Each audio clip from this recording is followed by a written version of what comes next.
दरियाई सतलुज में सैलाबी पानी से फसलें तबाह, कई देहात डूब गए, आबादियों के जमीनी राबते मुनक़ता। इंतजामिया और पुलिस ने रेस्क्यू ऑपरेशन के दौरान 5,000 अफराद को महफूज मकामात पर मुंतकिल कर दिया। पाकपतन से राव मोहम्मद अफजाल की रिपोर्ट देखिए।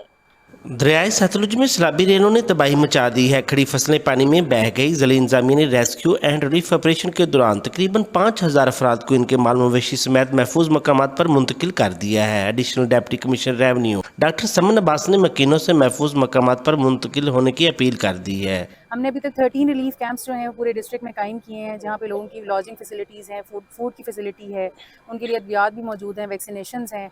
तो हमारी लोगों से भी यही गुजारिश है कि जो भी नशेबी इलाके हैं वहाँ से नकल मकानी इख्तियार करें, हम उनको हर तरह की फैसिलिटीज़ प्रोवाइड करेंगे। नकल मकानी के ऑपरेशन में पुलिस के जवान भी शरीक हैं। डिस्ट्रिक्ट पुलिस ऑफिसर जवेद चदड़ के मुताबिक लेडीज पुलिस एहलकार घर घर जाकर खवातीन और बच्चों को रेस्क्यू कर रही हैं। तो पुलिस के दस्ते, लेडीज़ पुलिस के दस्ते लोगों को रेस्क्यू करने के लिए और शिफ्ट करने के लिए हर जगह पे मौजूद हैं। बाकी इनसे भी हमारी अपील है कि जल्द से जल्द ये घर खाली करें और महफूज मकाम पे पहुँचें। पुलिस के दस्ते जो है रेस्क्यू ऑपरेशन के साथ साथ गश्त भी कर रहे हैं, और इनसे ये भी मेरी रिक्वेस्ट है कि अगर किसी किस्म की कोई नागहानी सूरत हाल बनती है तो 15 पे फ़ौरन इतला। दूसरी जानब सैलाबी पानी की शिद्दत से हफाजती बंदों का कटाव तेजी से जारी है। हर गुजरता लम्हा सूरत हाल को मजीद तशवीशनाक बना रहा है।